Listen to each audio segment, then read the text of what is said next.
कभी सोचा है कि एक सेकंड हैंड फ्लैगशिप फ़ोन लेना कितना बड़ा जुआ हो सकता है? एक तरफ तो ज़बरदस्त डील, दूसरी तरफ एक डरावना ख्वाब।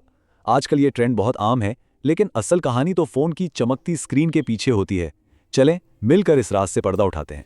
और यही वो बात है जहां से असल कहानी शुरू होती है। ये एक लाइन है, इसको बस जहन में बिठा लें, क्योंकि ये मुस्तकबिल की एक बहुत बड़ी गलती से बचा सकती है कि जो चीज़ बाहर से मिंट कंडीशन लगती है ना, ज़रूरी नहीं कि अंदर से भी वैसी ही हो। अब ज़रा यहाँ देखें, दो तरह के खरीदार हैं। एक आम खरीदार जो बस चमकती बॉडी और साफ स्क्रीन देखकर खुश हो जाता है, और दूसरा एक स्मार्ट खरीदार जो अंदर तक देखता है। OLED की हेल्थ, प्रोसेसर की हालत, बैटरी साइकिल्स। फैसला खुद करना है कि कौन सा खरीदार बनना है। ये है वो सबसे बड़ा धोखा, बिल्कुल नई हालत वाला, एकदम बेदाग स्क्रीन, चमकता हुआ डिज़ाइन, और बस ज़्यादातर लोग यहीं फंस जाते हैं। लेकिन क्या किसी को पता है कि इस चमक के पीछे क्या चल रहा है? असल कहानी तो अब शुरू होगी। हकीकत पता क्या है? एक फ़ोन जो आज का फ्लैगशिप है, वो 2 साल बाद भी बाहर से बिल्कुल नया लग सकता है, लेकिन उसकी बैटरी, कैमरा और परफॉर्मेंस अंदर से ख़त्म हो चुकी होती है। ज़रा सोचें, एक बज़ाहिर नए फ़ोन की बैटरी अपनी आधी जान खो चुकी हो और प्रोसेसर गर्मी से कमज़ोर पड़ गया हो। यही तो वो अंदर का खेल है जिसे समझना सबसे ज़रूरी है। चलें अब बात करते हैं उन खामियों की जो नज़र ही नहीं आती। यही सबसे ख़तरनाक चीज़ें हैं। ये वो खामोश मसले हैं जो एक बहुत अच्छी डील को एक बहुत बुरे तजुर्बे में बदल सकते हैं। कभी गौर किया है कि फ़ोन वक्त के साथ सुस्त क्यों हो जाता है?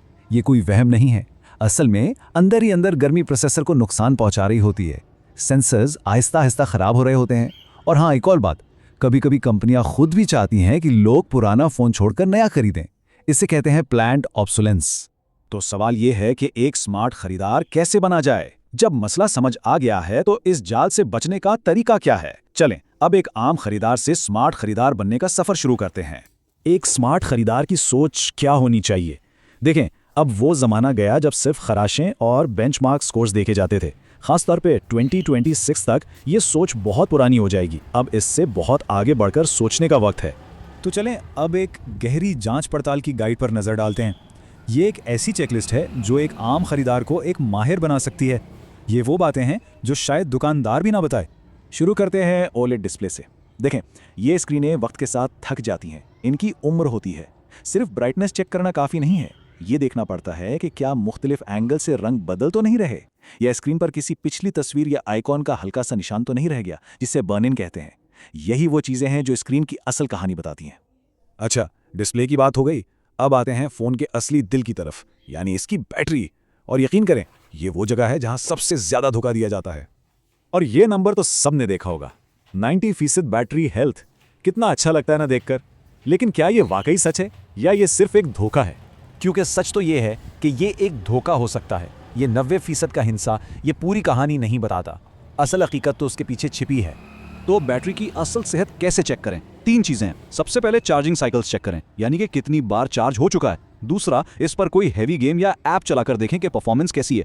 और तीसरा, बहुत अहम, ये चेक करें कि बैटरी कहीं से फूली हुई या ज़्यादा गर्म तो नहीं हो रही। अब बात करते हैं कैमरा और सेंसर्स की। देखें, कैमरे का मतलब सिर्फ बाहर वाला शीशा नहीं होता। इसके अंदर की दुनिया बहुत नाजुक है। सिर्फ ये ना देखें कि लेंस पर खराश तो नहीं, ये भी चेक करें कि तस्वीरों में कोई डेड पिक्सल तो नहीं आ रहा, ऑटो फोकस ठीक और तेज़ काम कर रहा है या नहीं, और कहीं लेंस की अंदरूनी कोटिंग तो ख़राब नहीं। ठीक है, अब आते हैं प्रो लेवल फाइनल चेक पर। ये उन लोगों के लिए है जो डील को हर तरह से महफूज बनाना चाहते हैं और बाद के खर्चों से बचना चाहते हैं।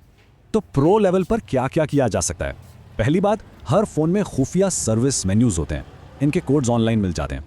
उनसे फ़ोन के एक एक हार्डवेयर को टेस्ट किया जा सकता है। दूसरी चीज़, अगर फ़ोन वाटर रेजिस्टेंट है तो उसकी सील्स चेक करें। और तीसरा, ये ज़रूर सोचें कि अगर मुस्तकबिल में उसकी कोई चीज़ ख़राब हुई तो उसकी मरम्मत कितनी महंगी पड़ेगी, क्योंकि सस्ता फ़ोन बाद में बहुत महंगा पड़ सकता है। तो आखिर में फैसला क्या होना चाहिए, सस्ता सौदा या स्मार्ट खरीदारी? इस सारी बहस का निचोड़ यही है।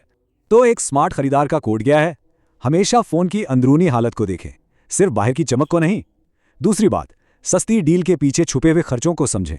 और तीसरा, फ़ोन को अच्छी तरह चेक करने के लिए थोड़ा वक्त ज़रूर लगाएं। याद रखें, सेकंड हैंड फ्लैगशिप खरीदना गलत नहीं, लेकिन बिना सोचे समझे खरीदना एक बहुत बड़ी गलती है।